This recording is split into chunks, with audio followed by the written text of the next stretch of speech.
Great. Well, thanks everyone for joining. I know a lot of you are coming right from the other session, so we really appreciate that. It would be a pleasure to meet you in Philadelphia today. With that not being possible, I'm in my basement in Milton, Massachusetts, so welcome.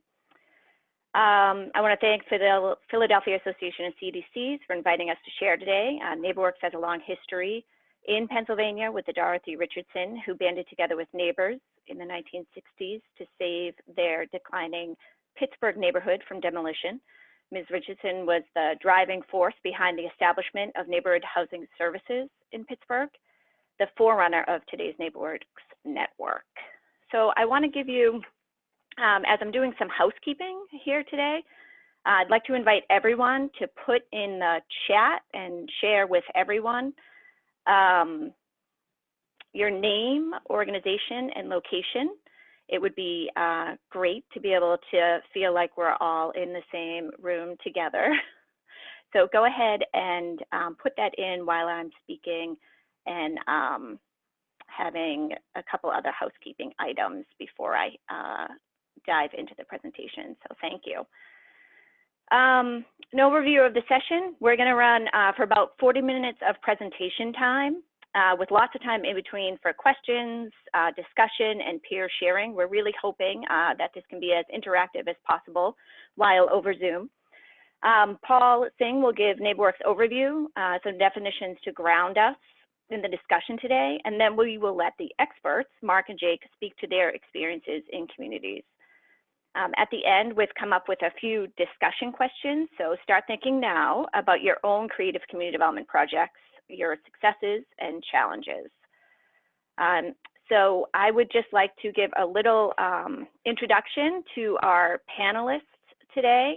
Paul Singh is the Vice President of Community Initiatives at NeighborWorks America.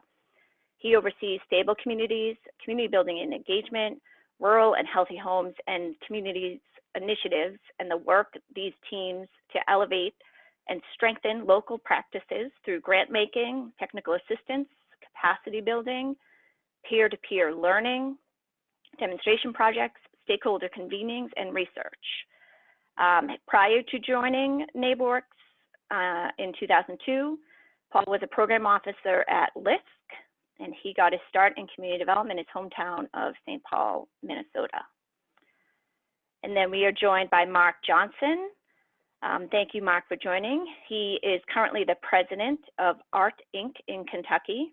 It's a nonprofit business and marketing incubator for Kentucky artists, operated by Community Ventures, and Community Ventures is one of NeighborWorks America's member organizations. We call them NWOs. So Johnson began his career in banking and then small business economic development industry in his home state of Kentucky. He joined Community Ventures to oversee its business and mortgage lending activities, but all the while he pursued his artistic pathway. Johnson has had his work shown in New York City, the Louvre in Paris, Italy, and in 2017 was named one of the top 60 contemporary artists of the year by Art Tour International magazine. Last but not least, we're joined by Jake Norton. Thank you, Jake, for joining. Jake is the interim economic development co-manager and the commercial corridor manager at New Kensington, another of our network member organizations. Jake's a native of Syracuse, New York, who came to Philadelphia in 2013 to attend the University of Pennsylvania. Jake served as an AmeriCorps Vista with New Kensington, and then he transitioned to his current roles. So thank you to the panelists, thank you attendees for joining. Trying to see if any of the other attendees can type in where they're from, that'd be very helpful. So thank you, Chris, Eric, Christine, Pam, Rick, and Susan, another one of our coworkers, which is great. So if folks can go ahead and put in the chat where they're from, that'd be very helpful. So we can kind of get to know each other a little bit through the next hour. That would be very helpful. So another prompt, sorry, I'm going to go ahead and move forward the slides. Hey, Khalees, I just wanted to point out quick that some of the attendees noticed in the Q&A that the chat is disabled for them. Oh, so that's why we're not seeing them. Yeah, I'm working to figure out why that is. So I'll let you know when that is resolved. Okay, thank you, Chris. So you got actually, you know, it's all about pivoting in this time of being remote. So you can until that is working. I think I just put up, Chris had put his location in the Q&A, and I just click that I'd like to answer it live. I don't know, can folks see that Q&A? Can folks see Chris's comments? No one else can speak besides presenters, so that's a problem. But Chris is the executive director at Centennial Parkside CDC in West Philadelphia. So thank you, Chris. If other folks want to go ahead and send it in the Q&A, I can announce where you're from. We're a small group here, so feel free to go ahead and do that until the chat is working. So the next slide, again, having to pivot, I was going to have folks answer the prop for what art can do, but I can't do that, so I'll just go ahead and move forward to the next slide. We asked our NeighborWorks Network members what they thought art can do, and as you can see here, this not infographic, I always want to call it an infographic, word cloud. This word cloud illustrates the reasons our network organizations are engaged in arts and culture-based strategies, and as you can see in the graphic, arts has the potential to advance a number of community development objectives. And for many, the primary objective is community engagement and activation.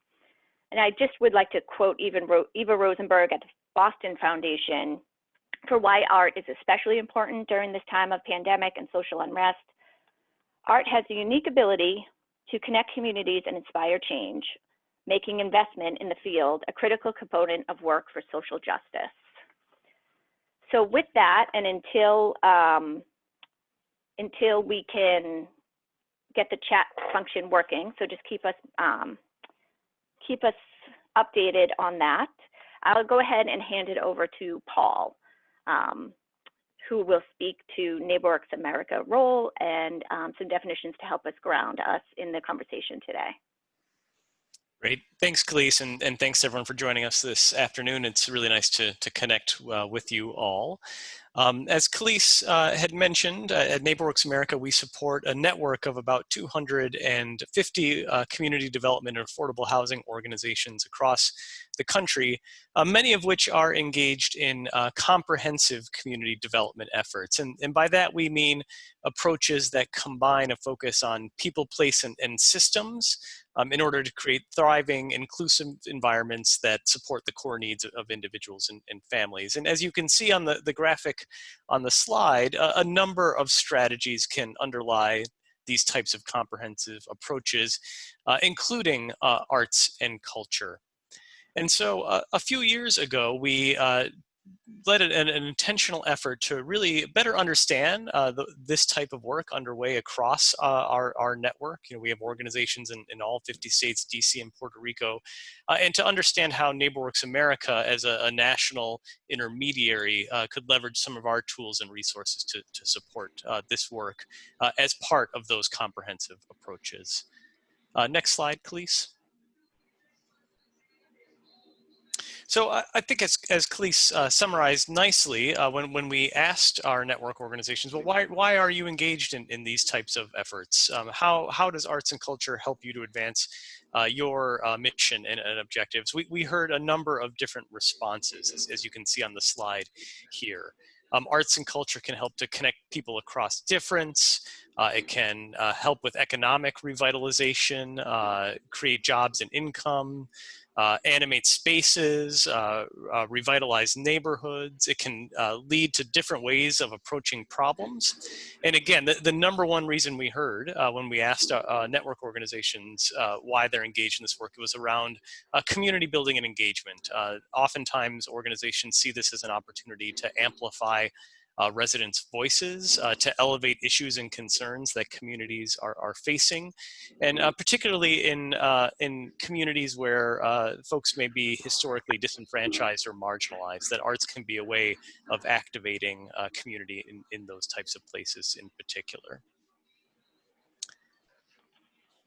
Next slide, please.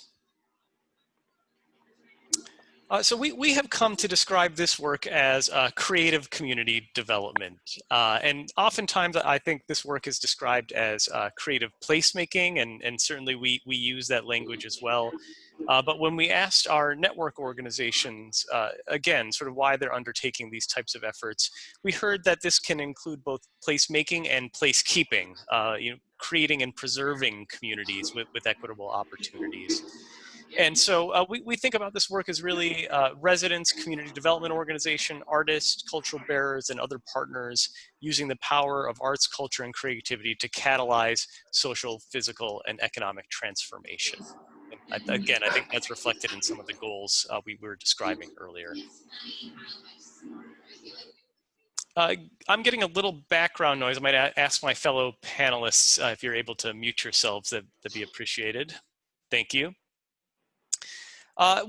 We've also heard from our network organizations that there are a number of challenges underlying this work. And so I'll briefly touch upon those here. The first one being just that there are some gaps in understanding. While this work is widespread, while many organizations have been leveraging arts and culture-based strategies for several years, even decades, sometimes there's still an opportunity to really think expansively about the value that creativity, cultural expression, and artistic practice can bring to community development organizations. There's a real struggle to demonstrate and articulate the impact of this work. There are a lot of anecdotal evidence or qualitative evidence suggesting that this is powerful and impactful work, but oftentimes being able to translate that impact and to make the case to a number of different stakeholders or funders can be a challenge. And NeighborWorks is actually working right now on some tools and resources to help organizations to address this challenge. Barriers to advancing inclusion and avoiding gentrification-led displacement. And this is, I think, a theme that we will return to later in the presentation, but we heard from many organizations that they see the value in these approaches. They're interested in deepening their efforts around creative community development, but there's some concern and fear that this could potentially accelerate some of the trends that are contributing to gentrification and displacement in communities. So a desire to think about how this can be done in a more inclusive and equitable way going forward. A number of challenges, and I think we'll touch upon this as well in the presentations, around partnerships.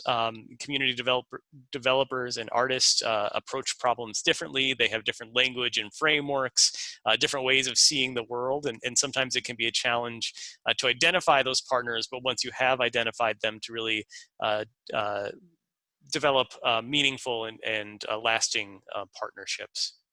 And then finally, this will probably come as no surprise to anyone on the call, but just trouble securing financial resources to support this work over the long term.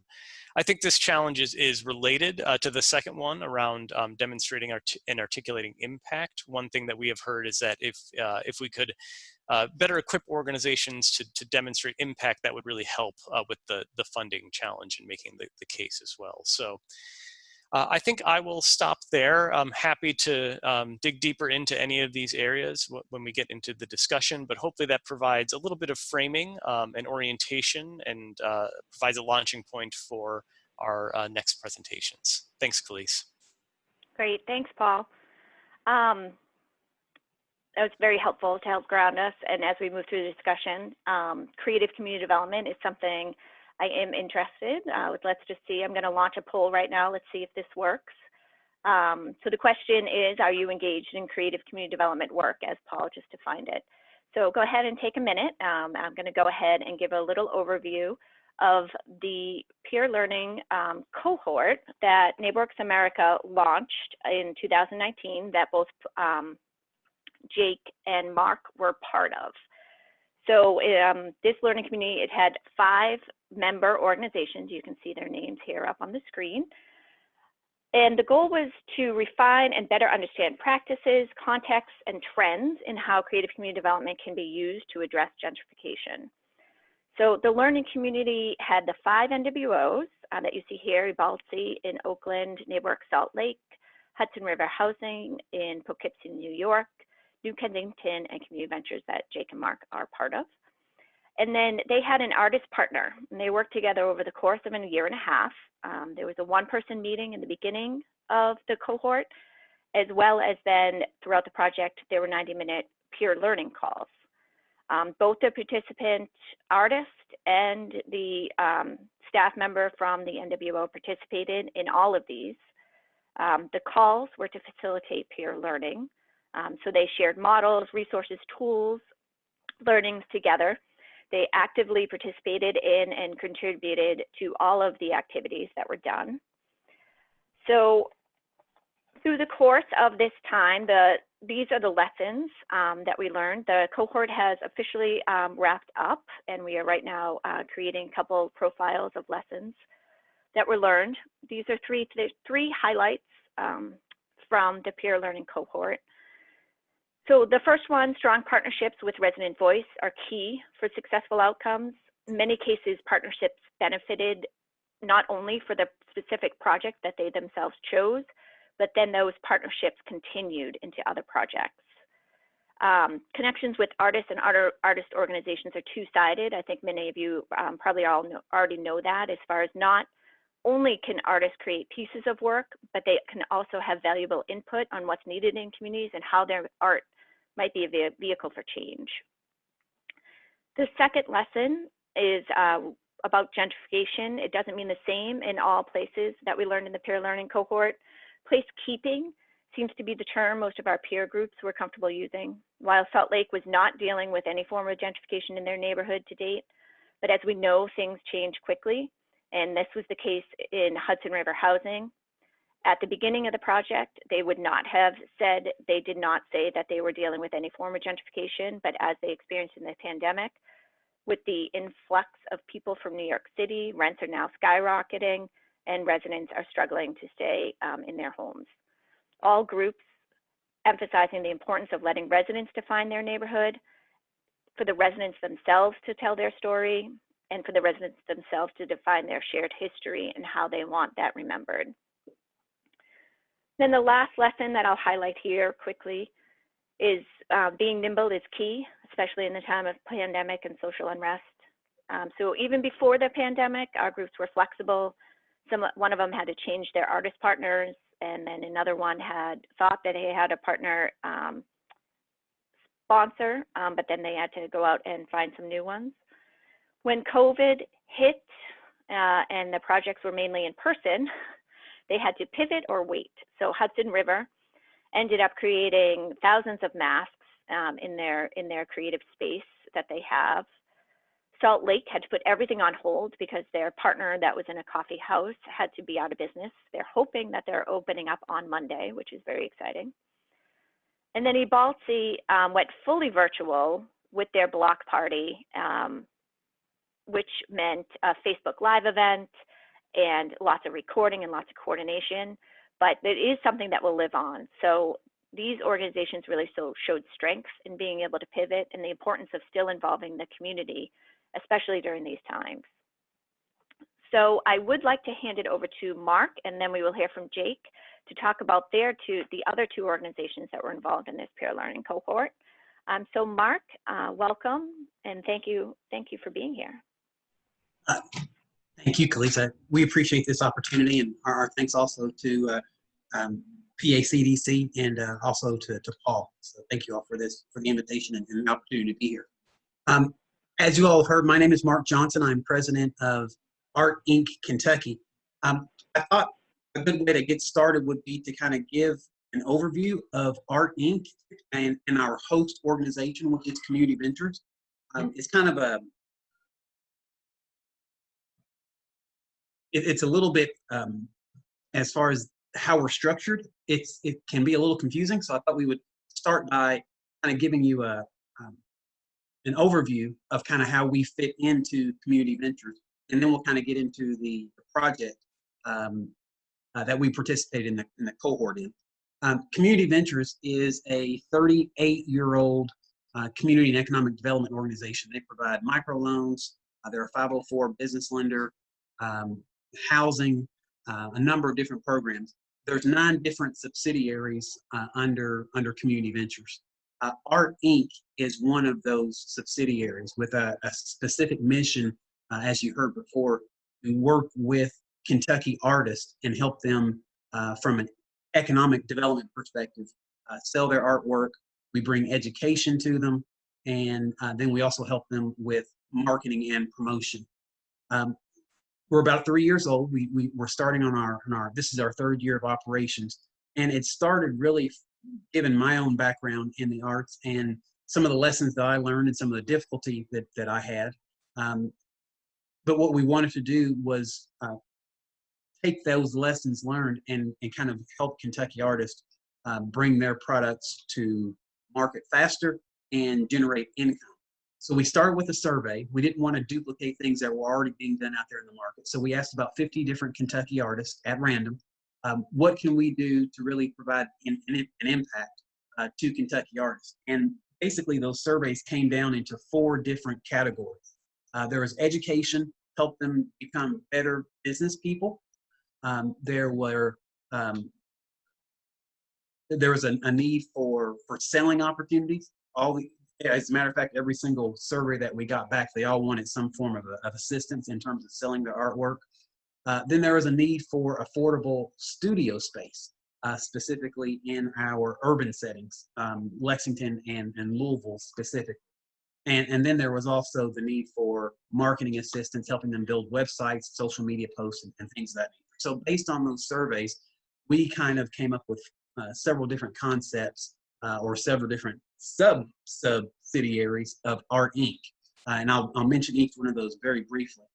So Art Inc. is the educational aspect. That's where we provide the technical assistance, the business consulting, classes, the educational aspects. We also started an art gallery, an online art gallery that's called Art House Kentucky. If you go to the website, arthousekentucky.org, you'll see Kentucky artists' work, where we promote those pieces and those artists through our social media pages and help those artists generate sales. We have the Artist Studios, which is our affordable studio places for artists to generate and make their work. And then we have the Artist Village, which I'll touch on in a very few minutes. But that's kind of how Art Inc. is kind of structured. Next slide there, please. The project that we came to the cohort for assistance with has to do with a $22 million mixed-use development project that Community Ventures is actually in the final stages of construction in our east end of Lexington. This is a primarily African-American community, and as many of those communities are experiencing, there are some social challenges, some economic challenges. So along with 2 other communities, Community Ventures is pouring its resources and really focusing its resources on this particular community. In this community, for example, we are building this facility, which is a 76,000 square foot mixed-use development. The first floor is all retail units. The second and third floors are, we have 44 apartment units, 30% of those which are designated for individuals that are considered low to moderate income. Again, this is a very historic area in Lexington. Our thoroughbred racing industry that Lexington, one of the things that Lexington is known for, actually started in this community. One of the most winningest jockeys of the Kentucky Derby, his homestead, an African-American jockey by the name of Isaac Murphy. His homestead was actually in this community, along with several other jockeys that rode in and won the Kentucky Derby. So there's a lot of history that is in this particular community. And one of the things that we were very conscientious of and did not want to lose as not only our development, but as other development takes place in this community, we didn't want to lose that history. So our project here at it's called the Met, the neighbors, the community actually named it because it sits at the corner of Midland Avenue and East 3rd Street. So the community kind of came up with that name. So what we're doing here is we've commissioned with a number of East End artists to create pieces that speak to the history of East End. And you can actually go on to that next slide now, Khalif. This is actually one of the projects, given the history, the equine history, the horse racing history of the East End.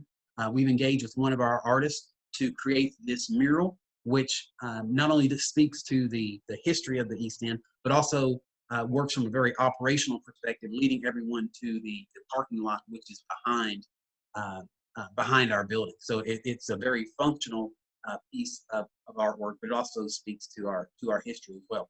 And we have a number of those types of projects where East End artists are memorializing aspects of our history. Kentucky's first African-American poet laureate, Frank X. Walker, we have commissioned him, and he has created a poem for us that we will actually hang on a banner on the outside of our building. We have a word cloud that one of our prominent East End African-American artists has created, and it's going to be speak to all of the historic streets of East End. So you'll have Midland Avenue going this way and East 3rd Street going this way, and a number of our streets, some of them which no longer exist for a number of different reasons. We'll have those included in that word cloud as well. We've got black and white photos of old East End that will be projected onto the back side of the building as well as inside the building. And then we have a very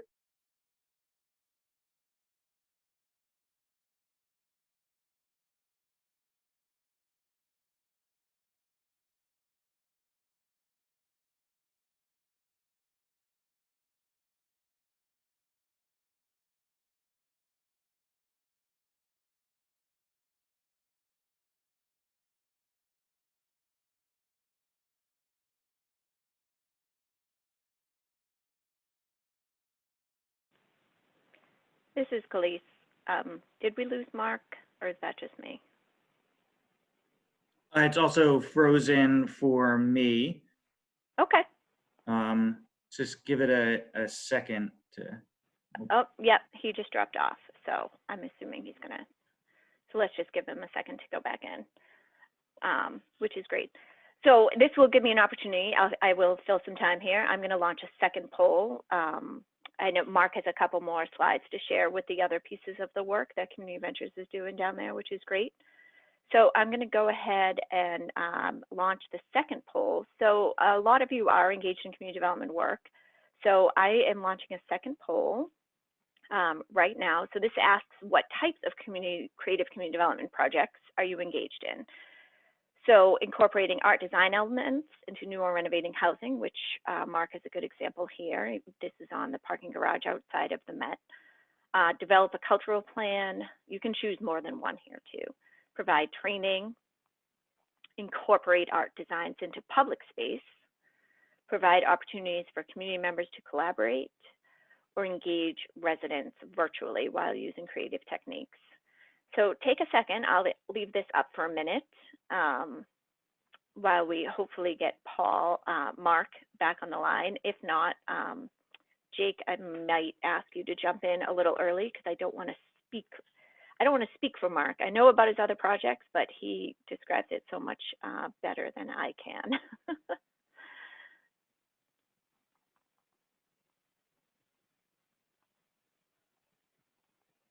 So thank you everyone for joining and taking a second for the poll. So Jake, if you wouldn't mind, would you mind jumping in to your presentation? No, not at all. That's fine. Great. Look, we're so nimble. There we go. All right, Jake, you're up. Thank you. All right, I just want to start off by giving a big thank you to PACDC for allowing us to present here today. I've always enjoyed these conferences, and now that they're much more accessible being virtually online this summer, that's one of the few benefits of the pandemic that's been going on. So big thank you to PACDC and also to my co-panelists here, especially Khalees, who has kind of held our cohort together over the past year and a half. particularly through the pandemic, which has been quite a struggle. So yeah, as Khalees mentioned, my name is Jake Norton. I work for New Kensington CDC. We're a CDC based in the Kensington area of Philadelphia, and I'm assuming by looking at the attendance list that most of the attendees are from the Philadelphia region. So you might be familiar with NKCDC, but if not, yeah, we're just a CDC in Philadelphia that specializes in housing services and counseling, community engagement work, real estate work, and then where my department is economic development.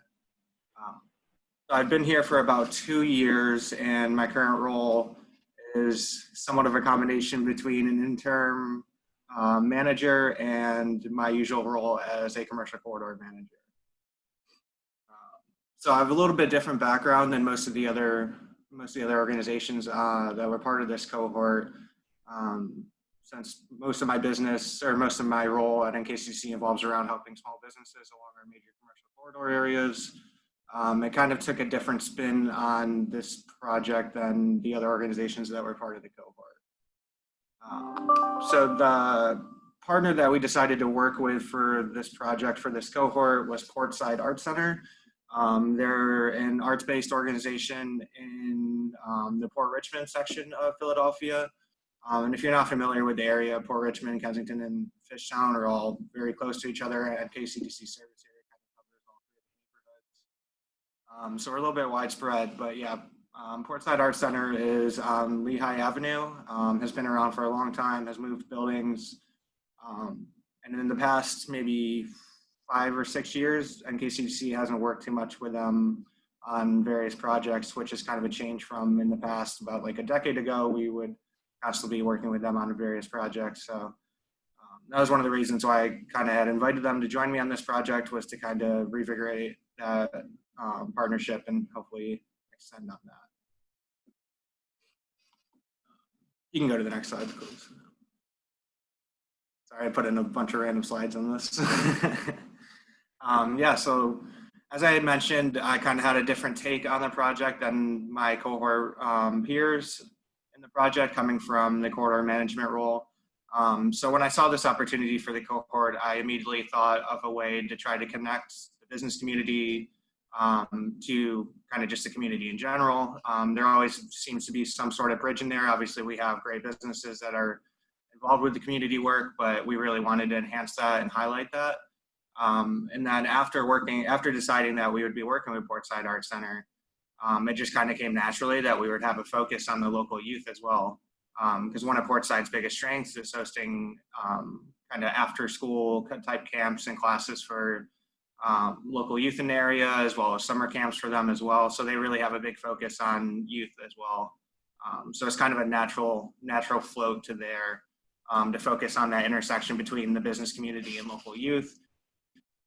So that was one of our goals. Another goal was to, as I mentioned earlier, restore and build that relationship between NKCDC and Portside Arts Center. As I mentioned, we haven't done much with them in the past few years and really wanted to get back into that. We've already seen that relationship kind of cultivate and grow tremendously since I've been working on the project. The countless number of meetings, whether due to COVID or not, definitely has helped kind of organizations integrate and see, how we can keep building this relationship going forward and what other various projects we can kind of undertake even after this cohort ends. So yeah.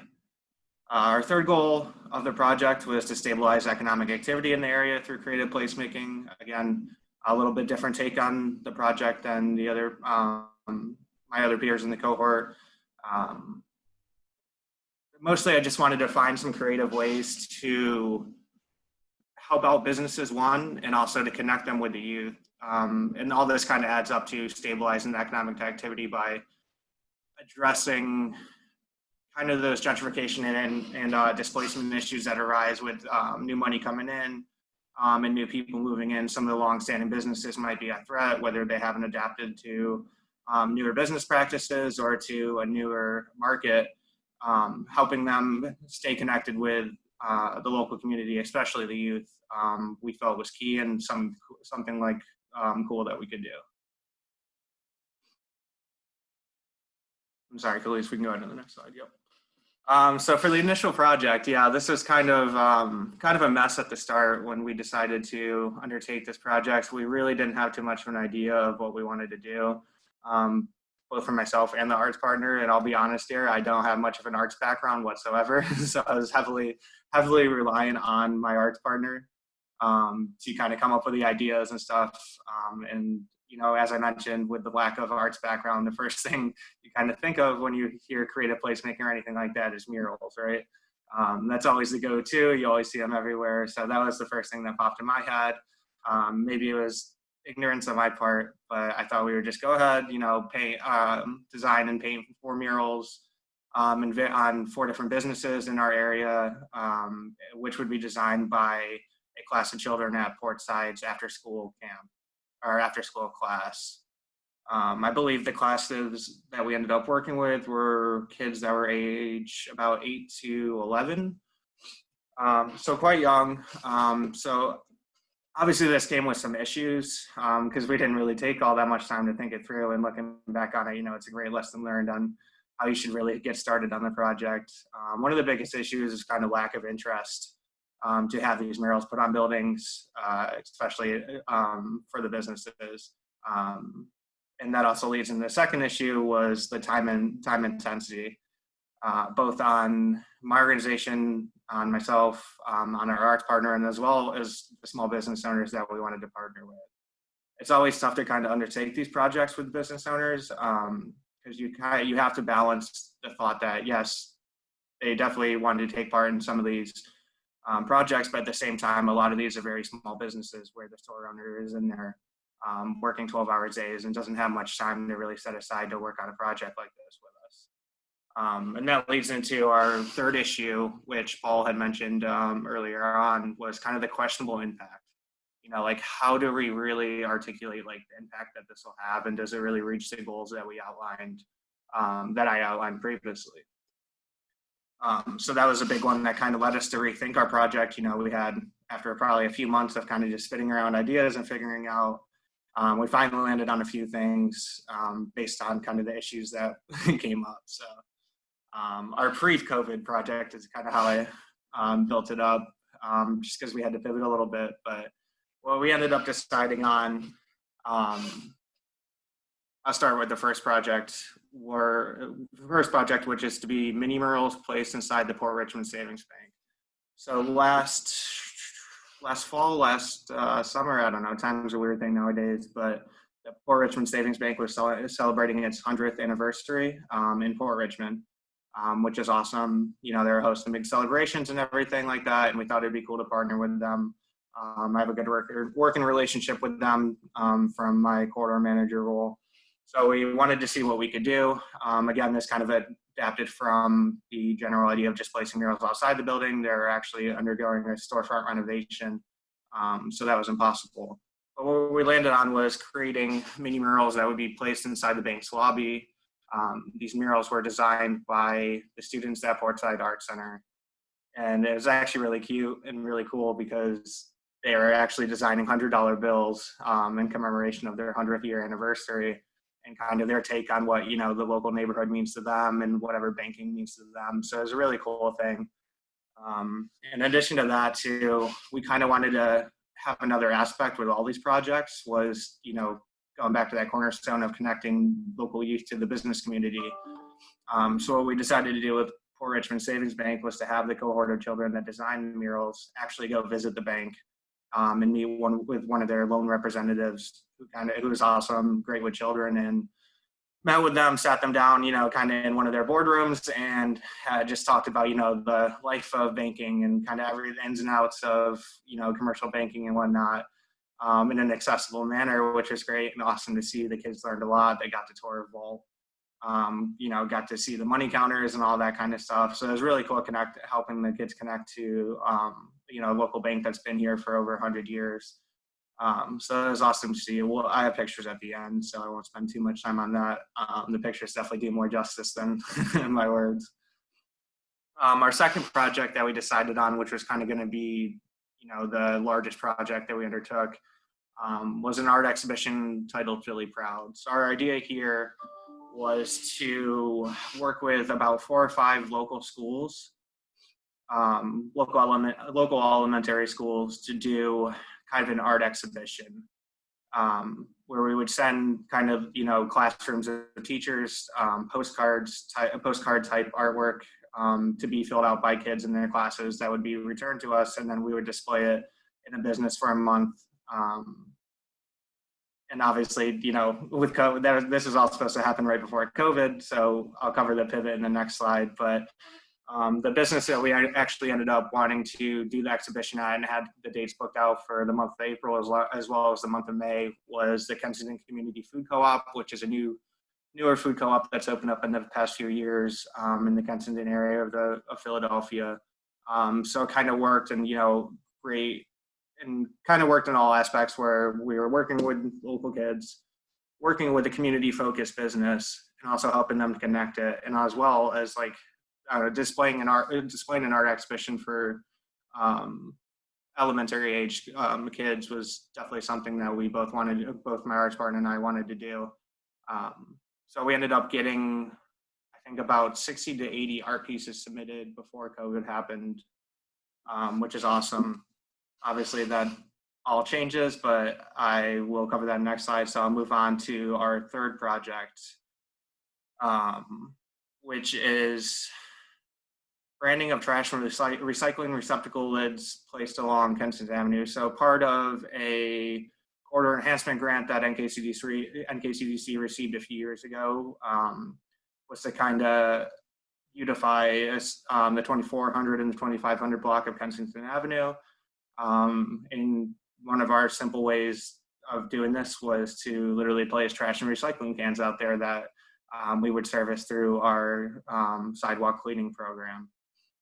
We have all the trash and recycling receptacles purchased, and if you've been into the Fishtown neighborhood of Philadelphia, you may have seen kind of the Fishtown branded trash and recycling lids that are everywhere.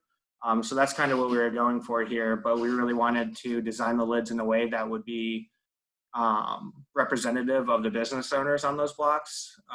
So we were working closely with them to see what kind of brands that they would want on these lids. And then in turn, those designs would be really designed by the kids at Portside as well as our teaching artist, and to be painted at one of their summer camps. Again, hasn't happened yet, but those would be placed out along Kensington Avenue, and kind of just an easy way to another easy way to integrate the youth with the businesses in that area. We had plans to have them meet with some of the food restaurants in that area, which are really big there, to kind of just go over the food industry in general, and also to obviously try some food. And that brings me to our fourth project, which is just kind of a simple one, mostly to commemorate the relationship between NKCDC and Portside. So we have what is known as the NKCDC Garden Center, which is located at Frankfurt Avenue and Burke Street. It's mostly an event center that's used for both private and public rentals, and also a base of operations for some of our outdoor workers. But the idea for this was to pretty much install somewhat of a mosaic glass installation along the fence line. That would be installed at kind of a wrap-up party between NKCDC and Portside, just to highlight the fact that our relationship has really been rebuilt, and to celebrate that fact, and to really just kind of wrap up all these projects in general in a fun way. That project is still going on, and we're hoping that we'll probably have to install the artwork before having a party overall, but that's all right. We pivot.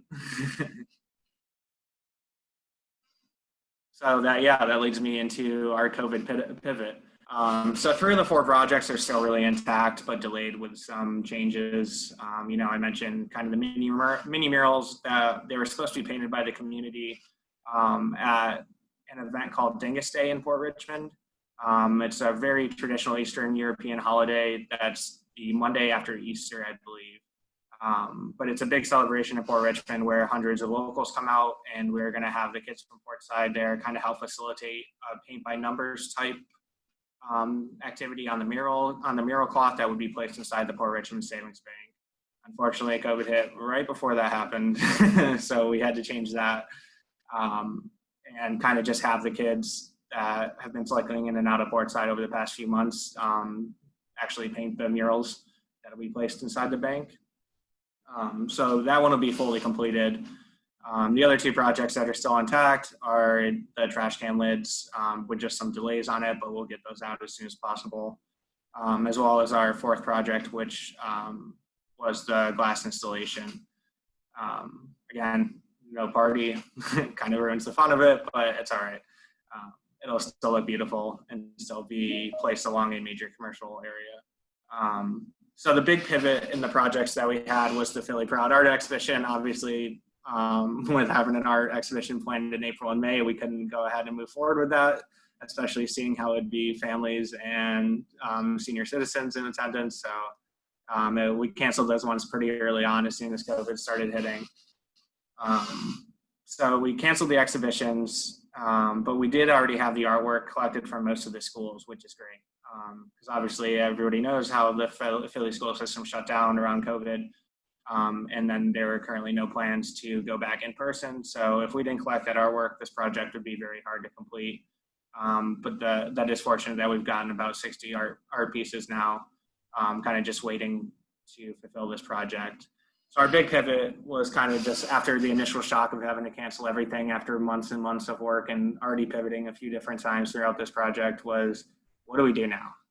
How do we make this accessible? How can we make this work? You know, we've already put in work. We already have the artwork. What are we going to do? So, we bounced around a few different thoughts and we ended up pivoting to printing the actual artwork in a physical book. This was something that I was really happy to hear. I know, like as a kid, if I had my artwork printed in a book that I could take home and have permanently, that it would feel great and definitely commemorate like the whole situation. So we're really excited to do that. We're in the process of kind of designing the book and then getting it printed. The idea with that book is that we will be distributing it to the businesses that we've worked with throughout this project. And also obviously to the kids that submitted artwork. And with kind of the pressure that COVID has put on local businesses in our area and obviously across the nation, we really want those businesses to be able to keep the proceeds if they decide to sell the books. So we have no problem with that. We kind of already had budgeted out that we would be spending the money regardless. So we don't really need it to come back to us, and would rather help support the businesses that were so supportive to us throughout this project.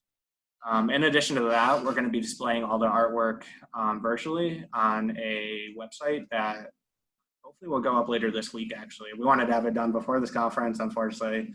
Time constraints, mostly on my end, played a factor into that.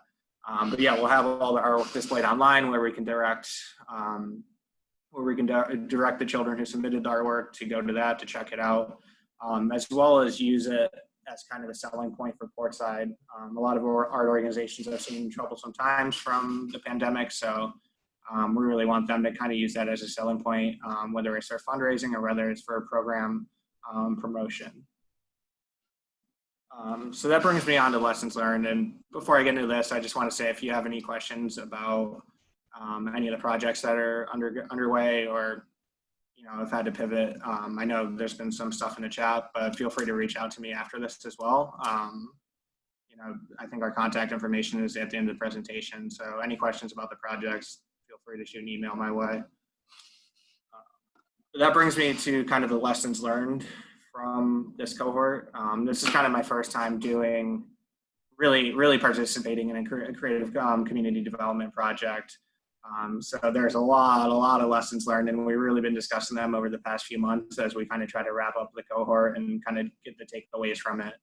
So it really makes you think about, where you started, where you ended up, and like what happened along the way, and like what were those kind of principles, or not principles, but kind of those thoughts that helped you get along the way.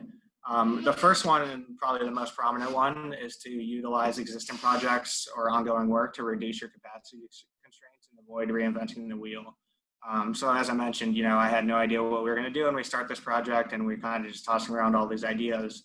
And then finally it started hitting that we have these other ongoing projects. Why not use this as a great way to integrate that work? So, you know, we're not reinventing the wheel, and we're not putting a ton of time constraint on both myself and our arts partners. So some of those existing projects were, you know, the trash can lids along Kensington Avenue, as well as our garden center. Our next lesson learned that kind of goes along with that is setting clear expectations with all involved. This is something that I certainly struggled with, just from kind of my lack of experience with this type of project. So just being clear about everything and kind of, you know, time constraints for both yourself and for the arts partner, and kind of just the timeline overall, being clear about that is definitely essential. And that ties in with the next lesson we learned, which is clear communication. It's something I'm still working on every day, especially virtually, but it is really essential, particularly if you're working with an arts organization or an arts partner that isn't completely used to working with a CDC, or, you know, kind of the capacity constraints that come along with that. So being clear and being clear with your communication and setting those expectations, whether it's with your arts partner, or with external partners such as the businesses that are involved, is definitely essential, and something like I 100% took away from this project. And that leads me into one of our biggest lessons learned, was to expect changes and develop plan A, plan B, and even plan C. Sometimes you have to go beyond that. But if there's one thing a global pandemic has taught us, it's really to be flexible and have those kind of backup plans in place. Even if they're not fully suited for the situation, you can pivot from there and make adjustments as you need. Even before the pandemic, you know, we changed our projects a bunch of times, changed locations of our, you know, our projects a bunch of times. So really just to expect that and have those backup plans in place definitely makes things a lot easier for both the CDC and the arts partner. And the last lesson that I took away was identifying skill sets and distributing the responsibilities accordingly. Again, I had very little experience with this type of work coming into this project.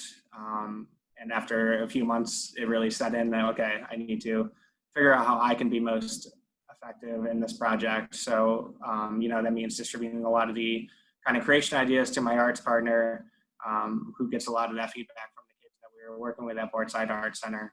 And that means more taking on kind of the organizational and scheduling and, you know, budget responsibilities that come with that, on my end. So that's definitely something I took away.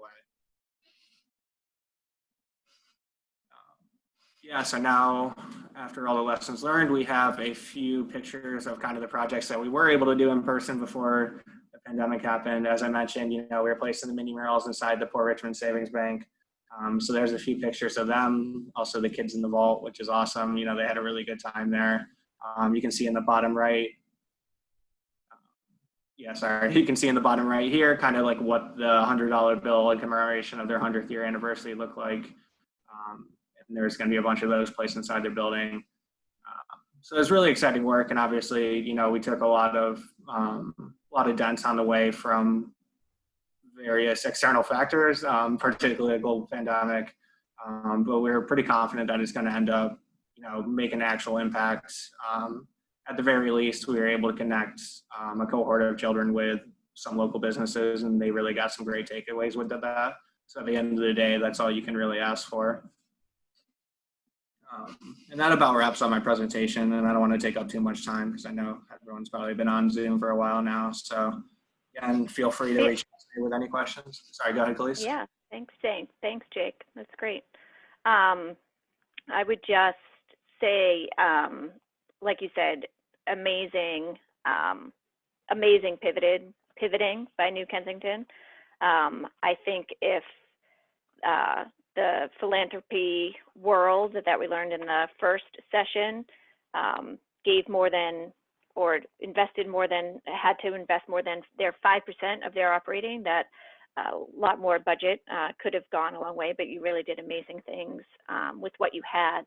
And I think you can speak, Jake, too, about the connections with the bank as far as when COVID hit, how you were able to, you know, you had made the relationships to get the artwork in the bank on the mural, but then when COVID hit, you then also connected with them around the PPE programs and stuff. I believe that you mentioned that that came in handy. Yeah, definitely. I mean, taking kind of the aspect, like kind of the vision that I took into this project was, enhancing the relationships, not only with the youth, with the businesses, but also my own working relationship with the businesses. And that definitely rang true, particularly with Port Richmond Savings Bank, as well as the other businesses that we're working with. It just made us all that much closer to all of them, and kind of the biggest core competency of a corridor manager really is relationship building. It's really tough to help businesses if you don't have that relationship. So projects like these are any small wins that you can get with them. I don't know if this is considered a small win or not, but any small wins that you can get with business owners in this role is like absolutely vital and helps build that relationship so much more. So when things do happen, like a global pandemic, you're usually one of the top ones up there that they call and kind of like figure out, okay, one, what does your business need? Two, how can we help other businesses too? And how can we help the community right now? So there's definitely another great aspect of this project. Thanks, Jake. Well, I do have to say I'm sad that we lost Mark. It's one of the downfalls of being on a technology platform. Mark did have some links that to share for the different pieces of his organization, and a couple other slides. So you can receive those in the information at the end.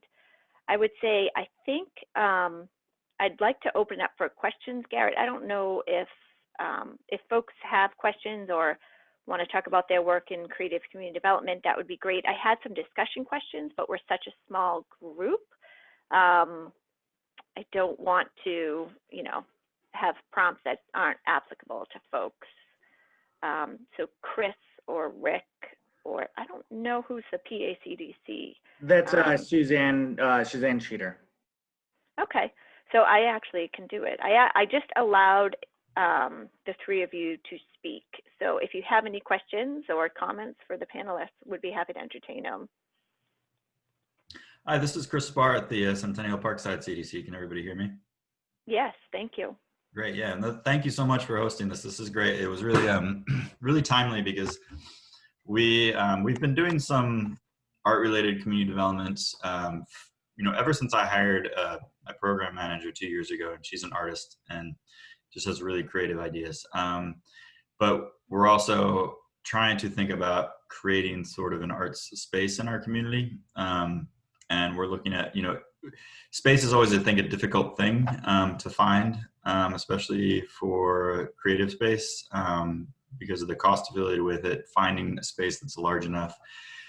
We previously had a space called the Poet Art Gallery in our neighborhood, and it was a couple of people renting a space to do, to display art by local artists on the walls, to have art showings, to do spoken word nights, to do poetry nights, do film nights where there'd be a film that would be discussed by the community and so forth.